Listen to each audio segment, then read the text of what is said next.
Good evening to one and all, the dignitaries on the dais, parents and students. It is very glad to be here and నా పేరు నైనా జస్వాల్. నేను ఏషియాలోనే first అమ్మాయి ఎవరైతే 8 years లో 10th class pass చేశారో. ఇంకా 10 years లో నేను నా ఇంటర్మీడియట్ కంప్లీట్ చేశాను.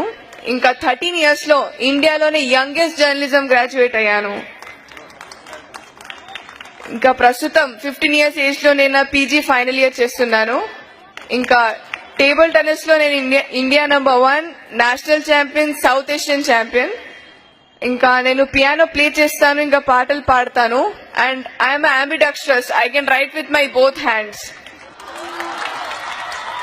అండ్ టైపింగ్ లో నేను A to Z only 2 seconds లో టైప్ చేస్తాను. సో ఇంకా నాకు రామాయణ్ 108 శ్లోకాస్ కంఠస్థం ఉన్నాయి. ఇక్కడ వచ్చేసి నాకు చాలా ఆనందంగా ఉంది. ఇంకా ఇవన్నీ నేను ఏదైతే యాక్టివ్ చేశానో ఇవన్నీ నేను ఇష్టపడి చదివాను, కష్టపడి కాదు. నా తండ్రి నేను చిన్న ఉండంగా తల్లి ఒడియే బడి అని నేర్పించారు. అందరూ వయస్సు పెరుగుతుంది అని అనుకుంటారు, కానీ ఆయు తరుగుతుంది అని అనుకోరు. కావున సమ వృధ చేయక శ్రమ పడాలి అని నా తల్లిదండ్రులు నేర్పించారు. చెట్టుకు కాయ బరువు కాదు, కానీ ఈ రోజులలో ఆడపిల్లలు బరువు అవుతున్నారు అని తరుణంలో దీనిని తప్పు అని రుజువు చేయడానికి నేను కిరణ్ బేదిని స్ఫూర్తిగా తీసుకుంటున్నాను. కన్నీటి వర్షాలకు కష్టాలు చల్లారవు, కావున ఆడపిల్లలకి మార్గం చూపించేది తల్లిదండ్రులే. అందువలన నా తల్లిదండ్రులే నా జీవన ఆధారం. ఇంకా కొండకు సైతం గుండె పగిలే విషయాలు వెలుగులోకి వస్తున్నాయి. అది విజయవాడ ఆయేషా కానీ, ఢిల్లీ నిర్భయ కానీ. సో అందరూ ఆడపిల్లలు బలి కాకుండా ఝాన్సీ లక్ష్మీబాయిగా మారాలి అని నేను కోరుకుంటున్నాను. ఇంకా నీతి, నిజాయితీ, క్రమశిక్షణ, త్యాగం, ధైర్యం మరో పేరు మా నాన్న అశ్విని కుమార్ గారు. తీర్పుకు మార్పు అనే మాట నాలో లేదు. ఒక్కసారి నా పేరెంట్స్ బోధించారంటే అది కావాల్సిందే, దాంట్లో మార్పు అనేది ఉండదు. ఇంకా ఏ క్రమశిక్షణ లేకుండా, ఏ లక్షణం లేకుండా సంచరించడం మృగంతో సమానం అని నా పేరెంట్స్ బోధించారు.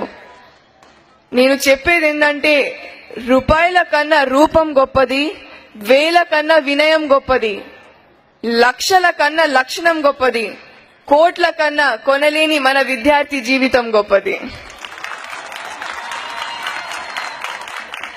కృషి ఉంటేనే మనుషులు ఋషులవుతారు.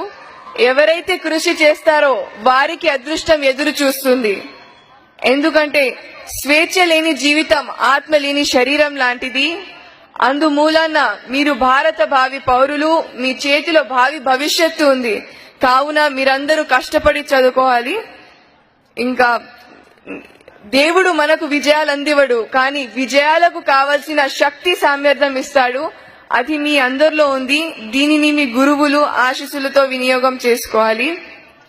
తల్లిదండ్రులు గౌరవముని అంటారు, ఎందుకంటే వాళ్ళు ఎలా ఉన్నా తన బిడ్డలు మాత్రం సుభిక్షంగా ఉండాలి అని వాళ్ళు శ్రమిస్తారు. సో వాళ్ళు చేసే శ్రమని మీరందరూ వృధా చేయొద్దు. ఇంకా ఈ హిందూ పబ్లిక్ స్కూల్లో ఎన్నో అనురాగ అనుభూతులున్నాయి. ఈ తీయని క్షణాలు మీరందరూ ఎల్లప్పుడూ మర్చిపోలేరు. ఎందుకంటే పూసిన పువ్వు వాడిపోతుంది, పండిన పండు కుళ్ళిపోతుంది, ఎండిన ఆకు రాలిపోతుంది, కానీ నమ్మకంతో ఏర్పడిన మీ అందరి చిన్ననాటి స్నేహం ఎల్లప్పటికీ నిలిచి ఉంటుంది అని నేను కోరుకుంటున్నాను.